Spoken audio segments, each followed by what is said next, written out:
शांति। आज 2 अगस्त 2024 साकार मुरली बापदादा मधुबन।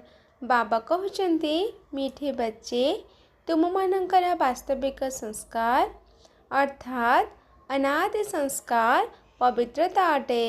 तुम्हें माने रावणर संग दोषरे पड़ी पतित हो जाइछ। एबे पुणी तुमको पवित्र होई पवित्र दुनियार मालिक हेबाकु पड़िबो। आजिर प्रश्न अशांतिर कारण एवं एहार निवारणर उपाय कौन? उत्तर अशांतिर कारण हैला अपवित्रता। एबे तुमी माने भगवान बाबांक निकटरे प्रतिज्ञा कर जे आमे निजे पवित्र होई पवित्र दुनियार स्थापना करिबु। निजर दृष्टि को पवित्र करिबु। अपराधी अर्थात बिकारी हेबु नाही। तेबे जाई अशांति दूर होई परिबो। तुमी शांति स्थापना कार्य रे निमित्त होइथिबा पिला माने केबे हेले अशांति सृष्टि करि परिबो नाही। तुमको शांत होई रहिबाकु हेबा, मायार गोलाम हेबा उचित नुहे। अच्छा, ओम शांति धारणा पाई मुख्य सार। 1 नंबर, जेहेतु बाबांक निकटरे पवित्रतार प्रतिज्ञा करिछ तेणु निजको मायर आक्रमण ठारू सुरक्षित रखिबाकु हेबो।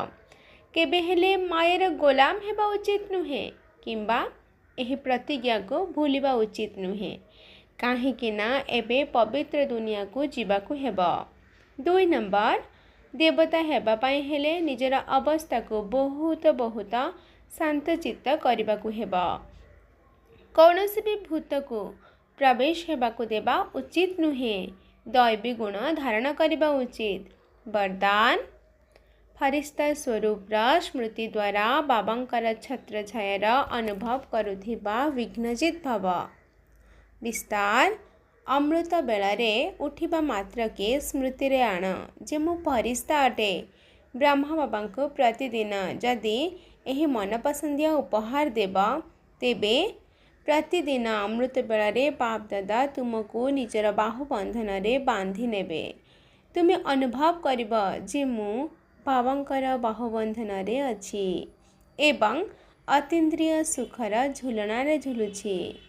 जो माने सर्वदा फरिश्ता स्वरूप स्मृति रे रहिबे सेमानंकर सम्मुख को जदि कोनोसी परिस्थिति बा विघ्न आसिबा तेबे बाबा सेमानंक पाई छत्र छाया होई जिबे। तेणु बाबांकर छत्र छायार बा स्नेहर अनुभूति करबा सहित विघ्नजित हुआ। आजिर स्लोगान सुख स्वरूप आत्मा निजर स्वस्थिति द्वारा परिस्थिति उपरे सहजरे विजय प्राप्त करि नै थाए। अच्छा, मीठे मीठे शिकिलाधे संतान मानक प्रति माता पिता बाप दादांकर मधुर स्नेह संपन्न शुभेच्छा एवं सुप्रभात। आत्मिक पितांकर आत्मिक संतान मानंकु नमस्ते। आत्मिक संतान मानंकर आत्मिक माता पिता बाप दादांकु याद प्यार नमस्ते नमस्ते नमस्ते। शुक्रिया बाबा, शुक्रिया। अच्छा, ओम शांति।